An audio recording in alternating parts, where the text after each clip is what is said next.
viejo un corto de muy buena suerte. Es cierto que no es casualidad los mis años. En los montes de Jutieda está el mi hogar. Aguana bundujas tiernas al amanecer y al escurecer. Una mañana no tren pano y los a llegar.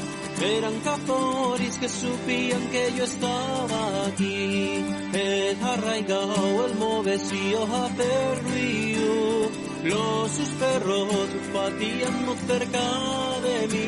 cerca de mí.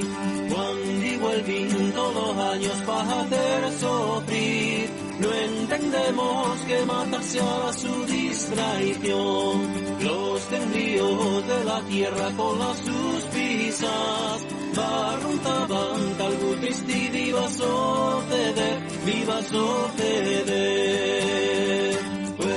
Puerri, del viejo toda tu vida, los perdigones pasan por encima tuyo.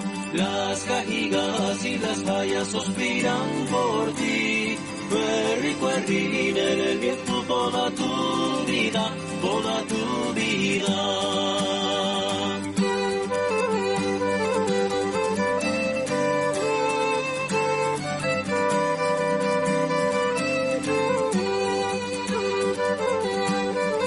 Bueno, pues ahora mismo son las 8:21 de esta tarde-noche. Ya sabes que estás aquí en Entre Mar y Montaña, el programa sobre Cantabria, el programa del pasiego. Y bueno, como te comenté al principio del programa, hoy teníamos una entrevista de esas entrevistas chulas, de esas entrevistas además de las cuales aprendes cosas, y una de las entrevistas además que yo tenía muchas ganas de hablar con él. Tenemos ya al otro lado del teléfono a Isidro Cicero. Isidro, buenas tardes.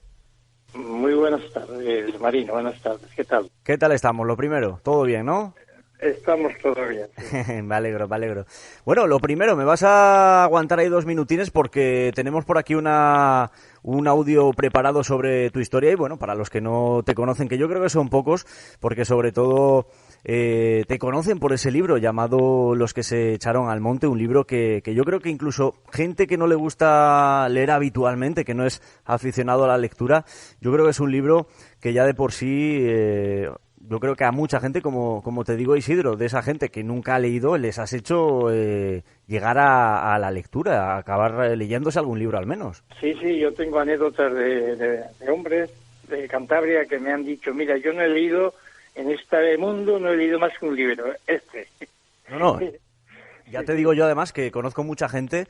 Cuando contacté el otro día contigo, Isidro, ya se lo comenté a gente y digo, joder, además tengo unas ganas de hablar con Isidro, y me decían, pues mira, es que este libro sí me he leído y además es el único libro que me he leído.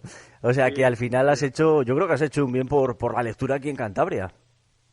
Pues mira, a mí la lectura me ha apasionado desde que era niño y la verdad es que sí, que incluso ahora mismo que soy el presidente de la Sociedad de Escritores de Cantabria, pues entre mis objetivos ha estado siempre la difusión de la lectura y crear placer por la lectura, ¿sabes?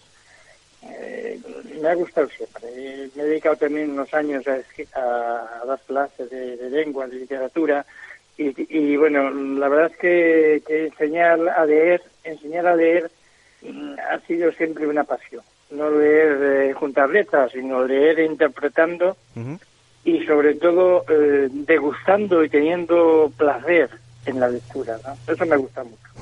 Mira, me vas a aguantar, Isidro, 2-3 minutines, porque para la gente que no te conozca vamos a ponerle un poco en contexto para que te conozca. Así que aguántame y escucha este audio, Isidro, a ver si estás con nosotros con toda esta información que hemos recopilado acerca de toda tu vida dentro del mundo de la literatura. Isidro Cicero Gómez nació el 1 de septiembre de 1947 en Valdeprado, Liébana. Periodista, escritor y editor licenciado en Sociología, diploma de Estudios Avanzados y Estudios de Filosofía. Es autor de los siguientes libros: Los que se echaron al monte, cuya primera edición data de 1977 y a la que han continuado 10 ediciones posteriores. El cariñoso, en 1978, con 4 ediciones. Vindio, la historia de Cantabria contada a los niños. 2 tomos, 1979 y 1980, que recibió el premio del Ateneo de Santander al mejor libro de literatura infantil. Y esta obra fue reeditada en 2005 por Ediciones Corocotta. Tras el éxito de Vindio, continuó en 1981 en el campo de la literatura infantil con El Estatuto de Cantabria para los Niños, en colaboración con el dibujante José Ramón Sánchez, y que fue publicado por la Diputación Regional de Cantabria. En 1999 volvió de nuevo sobre el tema del Estatuto para los Niños, como autor de los textos de CD-ROM que Cibermedios realizó para el Parlamento de Cantabria. También es autor de la Enciclopedia Infantil de Cantabria, en fascículos a todo color, que se publicó en el dominical El Diario Alerta El Cantábrico, con fotografías de Pablo Hojas, entre otros, y dibujos de Jesús Hoyos y Andy. Otros títulos de diferentes géneros son Liébana de punta a cabo, Guía del Viajero, 1982, Santander de punta a cabo, Guía del Viajero, 1981, y una colección de cuentos populares de Cantabria, en 1984. En 1991 publicó El Laberinto Cántabro, en colaboración con el también periodista y escritor Víctor Gijón. El Laberinto Cántabro es un libro crónica sobre los acontecimientos políticos de Cantabria en torno al 90-91, con la figura de Juan Ormaechea como protagonista. En 1983 publicó el estudio Ocio y Vida Cotidiana de la Juventud Trabajadora, en colaboración con el grupo de sociólogos EDIS de Madrid. Además, es autor de obras teatrales y poesía. Como editor, creó en 1978 la editorial Corocotta, en la que, entre otras obras, publicó Dolor de Tierra Verde, de Manuel Llano, en 1981, a partir del manuscrito original que conservaba Gerardo Diego y que el poeta cedió a Cicero para la ocasión. Por encargo del Ayuntamiento de Santander, coordinó también la edición del Retablo Infantil de Llano, con dibujos del pintor Pérez Castaño. En 1980 fue uno de los impulsores del homenaje regional a Manuel Llano con motivo de su centenario, así como del traslado de los restos del escritor al Panteón de Cántabros Ilustres, actuando en aquella ocasión como portavoz de la cultura, encargado de pronunciar el discurso en el Panteón. Como periodista, ha sido director de la revista El Cantábrico del diario Alerta, coordinador de suplementos y redactor jefe de este periódico desde 1984 a 1991, creando entre la sección de reportajes Cantabria de punta a cabo. Desde 1991, su labor periodística se ha centrado en el ámbito de la comunicación política e institucional, primero desde el Gobierno de Cantabria en 1991 y luego en el Ayuntamiento de Laredo y finalmente en el Parlamento de Cantabria. También ha sido director de la Fundación Pablo Iglesias en Cantabria, así como del Movimiento por la Paz, el Desarme y la Libertad, además de ser presidente de la asociación Arcus, creada con el objetivo de ayudar a la repatriación de los niños de la guerra. Bueno, y iba a decir que esto es un breve resumen, Isidro, de tu biografía, pero de breve nada. La verdad es que en todos estos años has hecho mucho, ya no solo dentro de la narrativa, sino también de la poesía. La verdad es que durante estos años has estado muy, muy vinculado al tema de la literatura en general. Bueno, dicho así, todo eso seguido da la impresión de que uno ha hecho muchas cosas. En realidad no tienen tanta importancia ninguna de ellas, aunque suenan muy bien. La verdad es que da gusto oírlo porque es una música que gusta. Uh-huh. Lo que pasa que ya te digo que no es nada de eso, tiene una importancia grande. Uh-huh. Porque cuéntanos, Isidro, ¿cómo empezó todo? Porque supongo que ya de chiquitito te empezó a gustar el mundo de la lectura y fue ahí cuando te empezaste a dar cuenta que esa era tu gran pasión. Sí, así fue. Yo soy de un pueblo muy pequeño, como acabas de decir, de Liébana, uh-huh. Un pueblo de la montaña de Liébana, ya casi de la provincia de Palencia, el puerto Piedras-Luengas. Piedras-Luengas, sí, señor. No había libros, no había libros cerca, pero bueno, siempre tuve yo alguien que me dejaba libros desde pequeño. Y me gustó mucho siempre la lectura, disfruté mucho ya de niño con la lectura y luego no me he abandonado esto nunca en la vida. Uh-huh. Porque la verdad que has estado muy vinculado, también has estado vinculado al tema de la política por los estudios que has cursado. pero también es cierto que has estado muy vinculado al tema de los niños, a que los niños pues disfruten leyendo, aprendan lo que es el tema de la literatura de otra forma y sobre todo lo último que habíamos escuchado a la repatriación de los niños, vamos. Sí, bueno, sí, eso, mira, yo lo de los niños, ha sido siempre para mí muy interesante, el dar a conocer y estimular a los niños para la lectura y para la cultura, para la apertura mental, para sentar en ellos bases sólidas para el crecimiento, ¿no?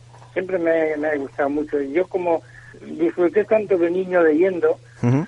Siempre me ha parecido que había que colaborar en que los niños vivan desde pequeños en un mundo de libros, rodeado de libros y de estímulos poéticos, estímulos de bondad, ¿no? Uh-huh.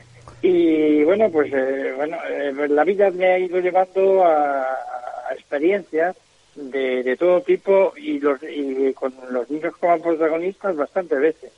Claro, en una ocasión, como acabas de mencionar, me encuentro con la historia de los niños de Cantabria que habían salido de niños aquí entre bombardeos, porque estaban bombardeando Santander y Torrelavega y las grandes poblaciones, y que los pusieron a los pobrecines en varios barcos para sacarlos de aquí de los bombardeos, ¿no? Fueron a parar a esos con los que yo trabajé en el año 90, fueron a parar a Rusia. Y organizamos, tuve la suerte que me encargaron a mí de organizar su repatriación en una excursión de 1 mes y medio de duración aquí en Santander, porque muchos de ellos no habían vuelto nunca a Santander, desde que salieron de aquí siendo de 13 años o de 12 o de 10. Y bueno, pues tengo de eso una experiencia muy interesante. Y como después hubo un cambio político drástico y retrógrado en el año 91, que aquello que pusimos en marcha, que yo ayudé a poner en marcha, gobernando el gobierno de excepción que presidía Jaime Blanco, pues entonces vino Ormaechea y lo echó abajo todo.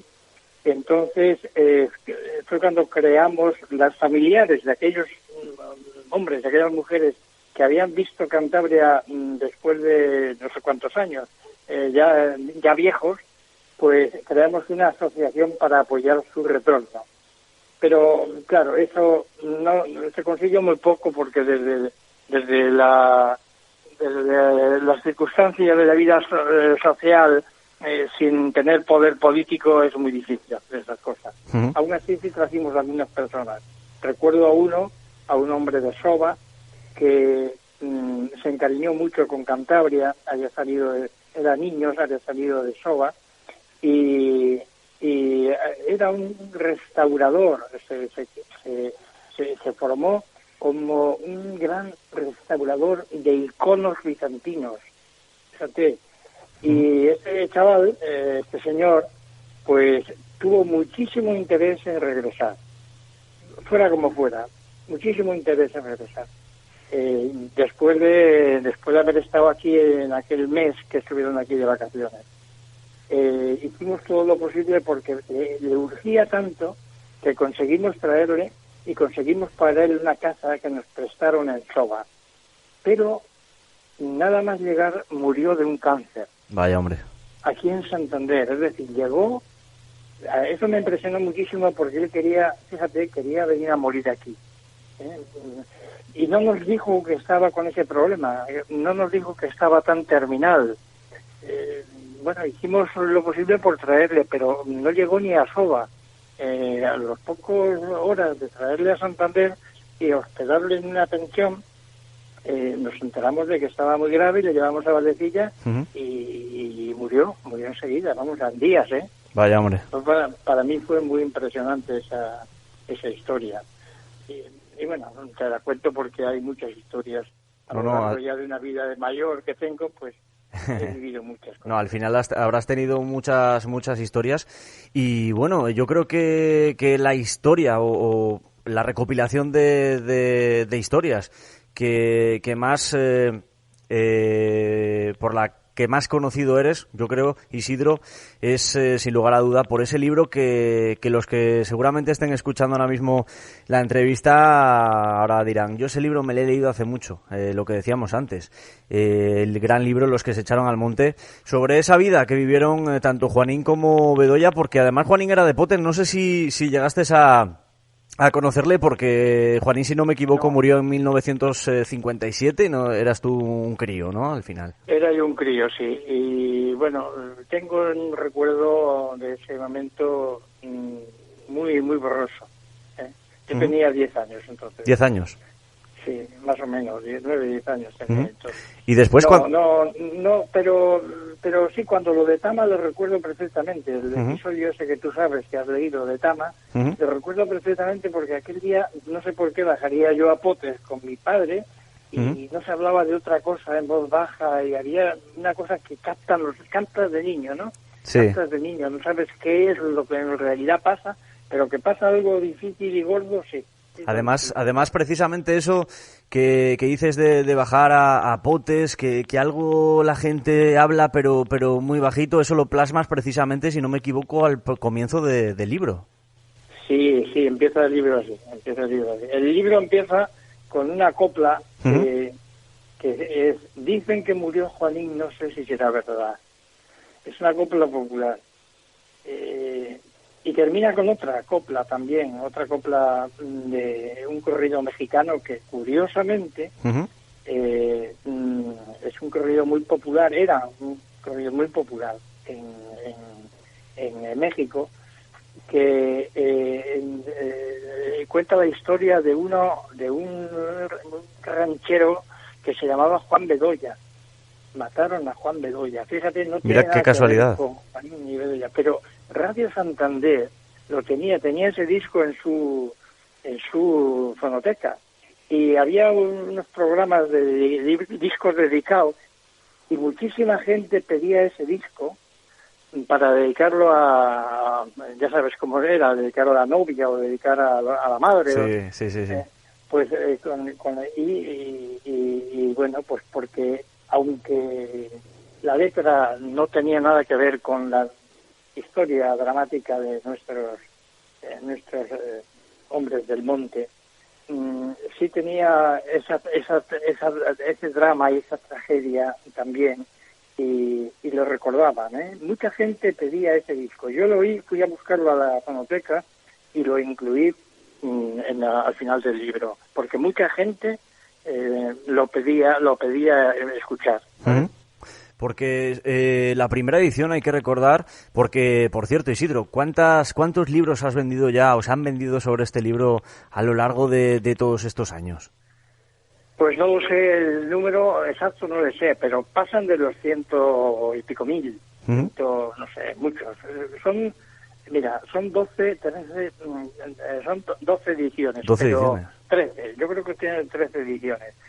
Pero es que es un libro que ha tenido, se puede escribir un libro sobre este libro, desde muchos puntos de vista, desde cómo ha calado en la gente, cómo ha emocionado, cómo, en fin, y para mí cómo ha sido una cosa, bueno, que me ha acercado muchísimo a la gente y que he conseguido a través de esta historia el cariño de muchísimas personas.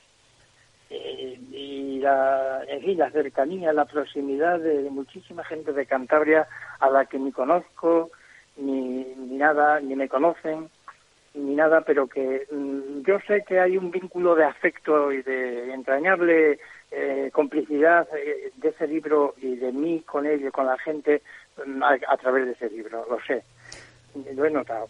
Porque... Además, como... Dime, Isidro. No, que como este es un libro que nació muy de una forma muy curiosa, ya lo he contado muchas veces. Este libro apareció en público precisamente, me parece que tú me llamas de Cabezón de la Sal, ¿no? Correcto, Cabezón de la Sal. Bueno, pues ahí es donde se presentó este libro la primera vez. Apareció ahí en Cabezón de la Sal en el Día de la Montaña, en 1977. 77, sí señor. Ahí pusieron un puesto y ahí vendieron el libro por primera vez. Y resulta que es un libro que no fue presentado nunca. Ya sabes que los libros los presenta la gente y hacen una pues presentación en público a la prensa. No hablaba la prensa de él, ni se presentó, ni nada, porque fue un libro que apareció sin más, ahí irrumpió, ahí en Cabezón, y la verdad es que fue tan tremendo el shock que produjo que bueno, pues hay una serie de anécdotas vinculadas a esa fiesta. A Gloria Ruiz, que es una poetisa de Torrelavega muy importante, esa mujer llevaba entonces puso un kiosco en Cabezón con otras personas y para venderlos se echaron al monte, supongo que entre otros libros. Y la insultaron y la llegaron a zarandear por tener ese libro allí, en Cabezón. Y bueno, hay otra anécdota que cuento siempre, que unos pescadores de San Vicente compraron ese libro y se lo llevaron, era domingo, pues el lunes por la mañana se llevaron el libro al barco y salieron a alta mar. Y cuando los otros marineros o pescadores que no tenían el libro, que no lo habían visto, decidieron volver al puerto a comprar un libro cada uno para leerlo en alta mar. A ver, fue tal la impresión que produjo el ver por primera vez en letras impresas una historia que ellos habían oído y que participaban de ella, pero clandestinamente y a escondidas, y verlo por primera vez en un kiosco y con fotos, y que no te puedes ni imaginar la conmoción que supuso. Y no ha parado, porque todavía, ya te digo, son 3 ediciones, me parece que son, de las que están los que han sido registradas, porque se hizo otra edición clandestina o pirata, que allá en los años 80 y mucho, que sé que se vendió bajo cuerda, y yo me enteré después de ocurrir ese hecho, ¿no? Sí. Y incluso hoy mismo pues tengo un problema que le han pirateado en una editorial que radica en Holanda. Sí. Y no hay manera de prohibirlo, no hay manera de evitarlo. Entonces yo tenía un contrato con un editor de aquí de Cantabria, que lo ha sacado siempre, pero claro, cuando vio el hombre que estaba pirateado y lo estaban vendiendo, no lo estaban vendiendo, lo estaban regalando el texto, ese editorial creo que es de Ámsterdam, donde no se le puede meter mano y no se les puede prohibir que lo utilicen, pues resulta que pues este hombre se volvió atrás en el contrato y me dijo, oye, pues mira, no, lo sentimos muchísimo, pero claro, como una cosa que se regala no se vende, ¿entiendes? Claro, no, efectivamente, al final todos estas nuevas tecnologías para unas cosas nos benefician, pero para otras la verdad es que nos perjudican bastante. Porque Isidro, claro, lo que dices tú de cuántos libros, pues no lo sé cuántos lectores. Claro, porque lectores es muchísimos más que libros vendidos al final. Efectivamente, yo sé que eso, hay una frase que yo la familia comentaba siempre porque era muy gracioso, que me lo decían todos los días alguien. Y de mira, ese libro tuyo le tuve, pero se le dejé a no sé quién y eso no me lo ha devuelto. Sí. O sea, quiere decir que ha circulado, es una historia que ha circulado mucho, afortunadamente, y yo estoy muy contento de que haya sido así. Además es que es un libro que, mira, por ejemplo, yo la vez que le leí, fue un libro que me dejó mi tía, que ese libro a su vez era de mi abuela, que le había comprado mi abuela ya hace muchos años. Sí. Isidro, te quería hacer una pregunta, porque la primera edición se publicó en el 1977, una época que justo había pasado 2 años desde la muerte de Franco, y supongo que que la publicación de este libro supuso un antes y un después, ya no solo para el pensamiento de la gente sobre esta gente, sobre los maquis, sino en general, sobre todos estos temas, sobre todo que era una época de transición después de la muerte de Franco. Sí, bueno, este es uno de, no sé si es el primero o es de los primeros que se escribieron sobre este asunto, sobre el tema de los maquis, o que se han llamado maquis, se han llamado muchas cosas. Sí, de muchas cosas al final. ¿No? Sí, hemos estado buscando, perdona Isidro, información, y sí que nos ha constado que es el primer libro que se publica sobre ellos. Eso es, sí. Y bueno, pues al ser el primero, pues yo no sé ni cómo pasó, no sé ni cómo pasó la censura, porque había censura entonces, O sea, entonces todavía había censura. Uh-huh.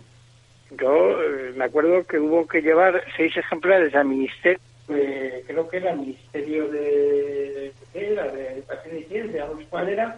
Que había que hacer un depósito de 6 ejemplares para que te lo revisaran, ¿entiendes? Uh-huh. Y tú tenías ya esos 6 ejemplares, ya tenían que haber pasado por la imprenta, es decir, tenían que estar impresos.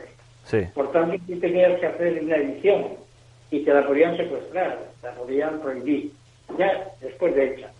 Lo que pasa es que yo tuve la suerte de tener un buen asesoramiento. No sé si tú te acuerdas que había una organización de militares, se llamaba la UMD, la Unión Militar Democrática. Me suena, sí. Sí, estaban por la democracia, aunque eran del ejército democrático. Uh-huh. Había pasado un poco los acontecimientos de Portugal había poco, y estos tenían las mismas ideas. Hacer un cambio, propiciar un cambio en España, es lo mismo que había ocurrido en Portugal un par de años antes.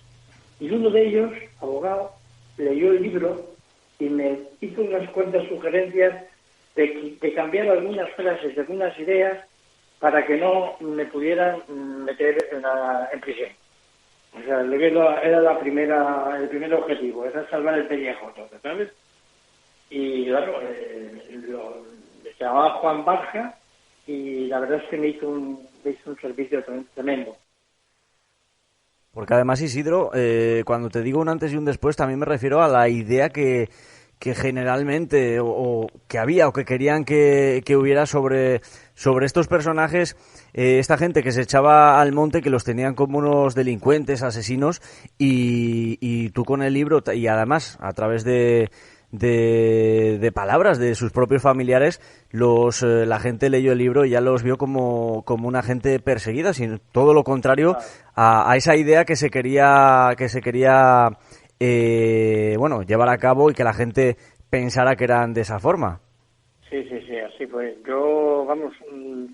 Es que entonces la historia que nos contaron a todos, fue una historia mentirosa. Efectivamente. Es decir, no hay mayor analfabetismo que el analfabetismo en el que educaron a los españoles después de la guerra, que nos educaron a nosotros.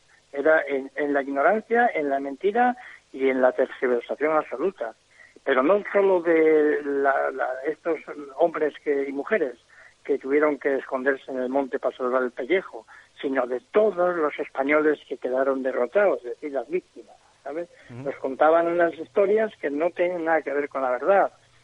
Por eso nos educaron nos dieron una educación falsa, tremendamente negativa y repelente, que nos ha costado muchísimo el desempolvarla y hacer luz sobre ella, y todavía no está conseguido plenamente.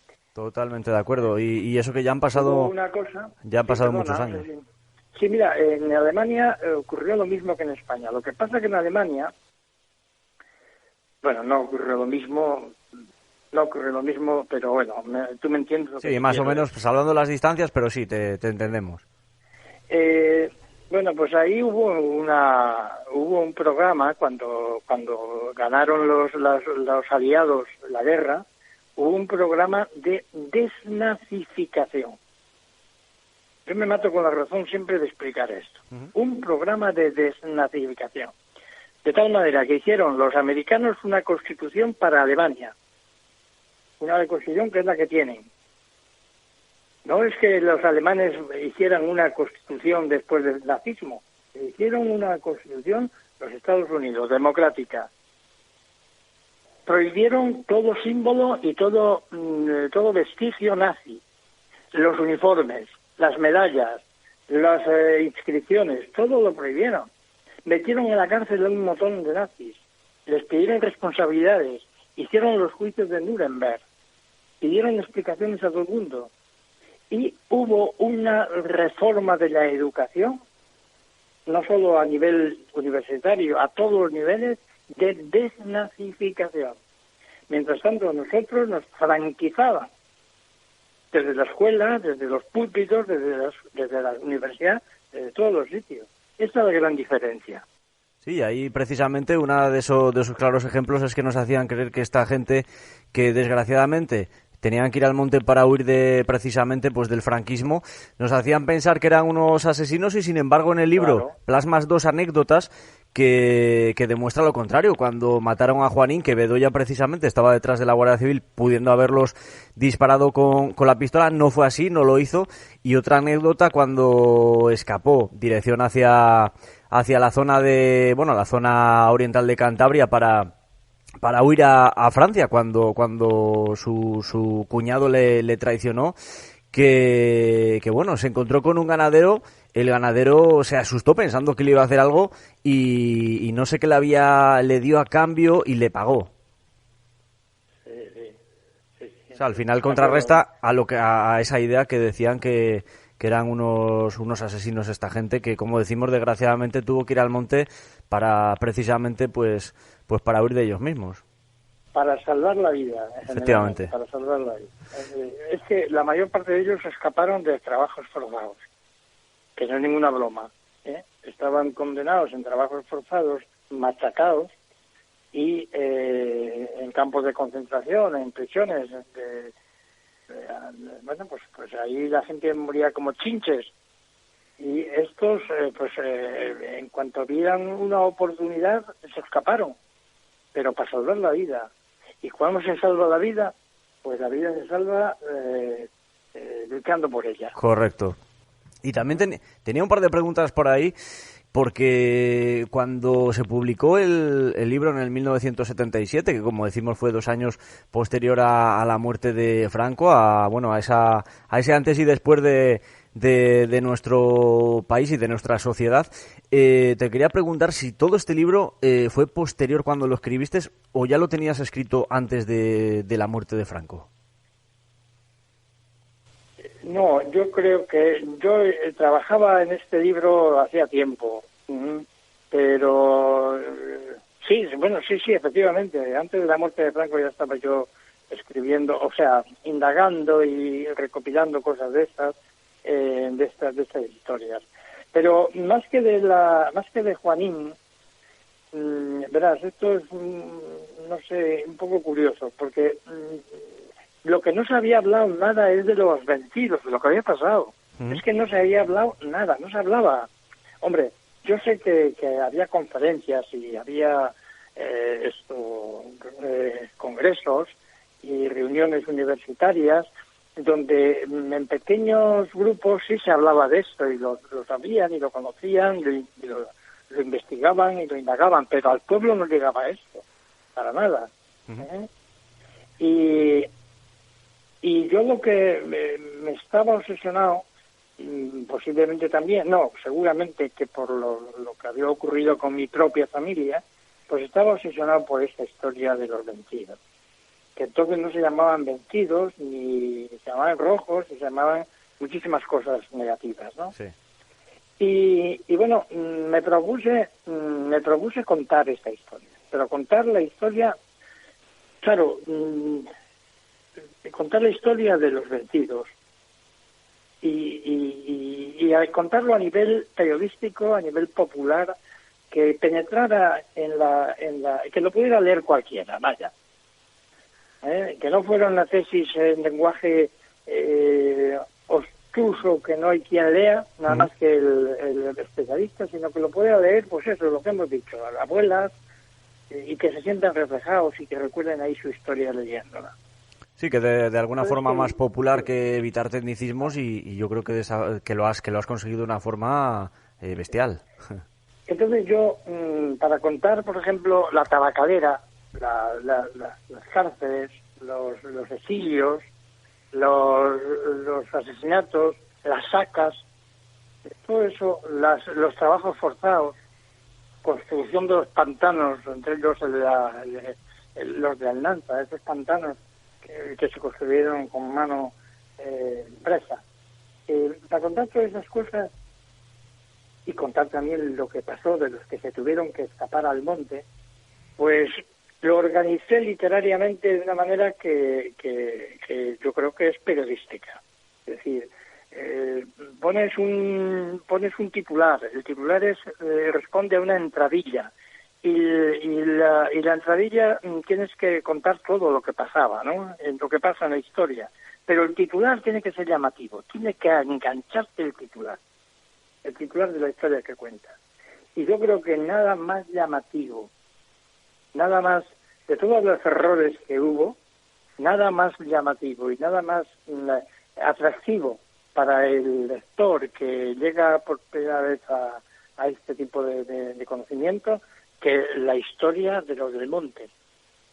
Sí. Entonces, a través de la historia de los del monte, y concretamente de Juanín, porque Juanín fue el último y estaba todavía reciente en la memoria, habían pasado solo 20 años, a través de eso yo quería contar un poco un panorama general de lo que había pasado a los vencidos, a las víctimas. Y yo creo que eso, bueno, pues ese plan me salió bien, yo creo. Porque también llamó mucho la atención la portada, la portada de uno...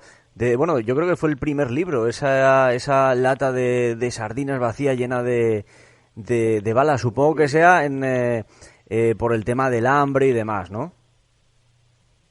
Sí, bueno, la portada la verdad es que es un hallazgo. Tuvo un premio en una feria de diseño, no me acuerdo qué feria, pero una feria de diseño europeo. Uh-huh. La llevaron los creativos y le dieron un premio. Es una gran portada, no cabe duda. Es que llama mucho la atención la portada.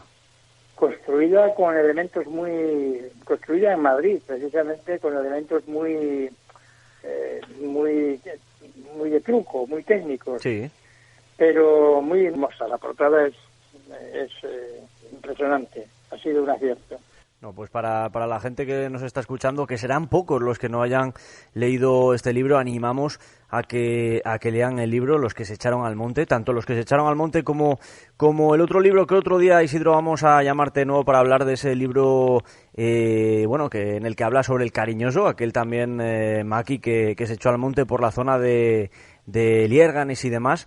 Pero los animamos a los oyentes a que, si no lo habéis leído, leerlo, porque la verdad es que os va a emocionar y os va a encantar este libro que bueno, aquí estamos hablando con el escritor, con Isidro Cicero.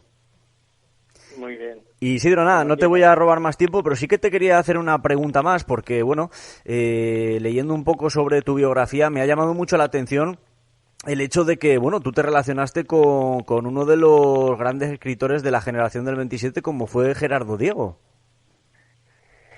Sí, pero ya el hombre muy mayor, ¿eh?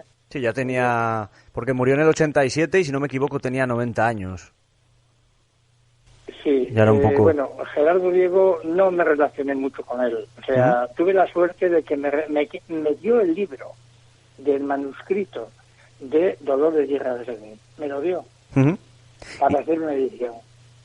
Y ese libro lo entregamos al Ayuntamiento de Santander para la Biblioteca Municipal de Menéndez Pelayo de Cantabria.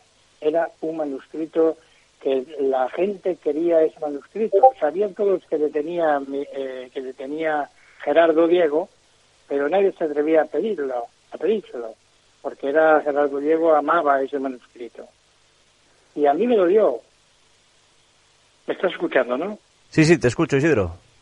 Y bueno, pues a los pocos años me entero, con mucho dolor, que han robado ese manuscrito de la biblioteca municipal.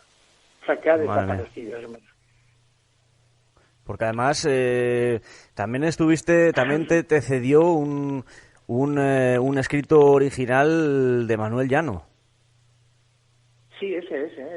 Ese mismo. Vale. El libro ese, el oro de Tierra Verde. Vale, porque claro, la gente que nos está escuchando dirá, bueno, es al final un documento escrito, pero al final, no sé, yo creo que es magia el tener original ese escrito por Manuel Llano que pasó a las manos de Gerardo Diego y poder tenerle tu presente, Isidro, y además Editarlo, sí. Efectivamente, yo creo que es magia eso al final.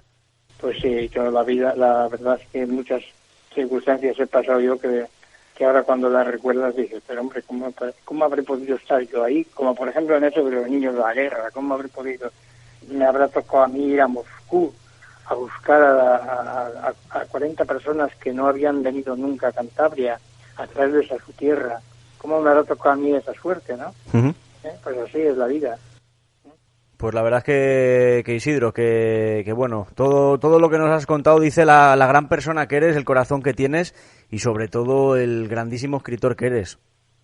Bueno, muchas gracias por esas palabras. Nada, hombre, Isidro, de verdad que para mí es un placer haber hablado contigo. Tenía yo muchas ganas de charlar contigo un poco y repasar un poco. El libro, por lo que veo, lo has leído no hace mucho, ¿no? El libro este. El libro lo he leído ya hace muchos años, pero me lo he leído varias veces.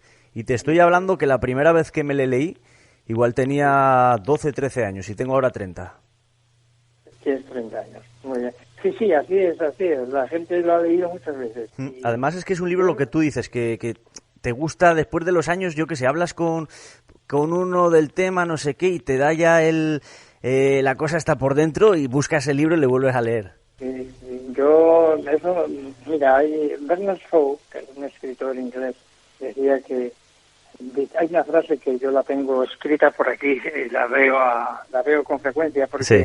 Decía que solamente leemos 2 veces un libro, porque solemos leer la mitad o poco de cada libro, los libros enteros, pero leerlo 2 veces. Y yo tengo correos de gente que me ha dicho, el libro de los que están a monte lo he leído 9 veces. 9 veces. Sí, yo tengo un correo que me dice eso. Bueno, pues decía el escritor este inglés que solamente se lee 2 veces un libro cuando este está escrito por el espíritu. Sí, señor. Qué bonito. Y yo diría por el espíritu y con el corazón. Correcto. Y por eso, vamos, quiero tanto yo a este libro y por eso he conseguido a través de él el cariño de muchísimas. Que es lo más, al final lo que te vas a llevar de esta vida es eso. No, Isidro, y seguramente que a lo largo de los años, generación tras generación, seguirán leyendo este libro y sintiendo ese cariño con el que escribiste este libro, que insistimos, que quien no lo haya leído, leer el libro de Isidro Cicero, Los que se echaron al monte. Bueno, pues Marino, Isidro, pues muchas gracias por todas las palabras amables que me has dedicado. No, al contrario, muchísimas gracias a ti, Isidro, por pasar este ratito y charlar este ratito conmigo y nada, que queda pendiente otra charla sobre el otro libro. Cuando tú quieras.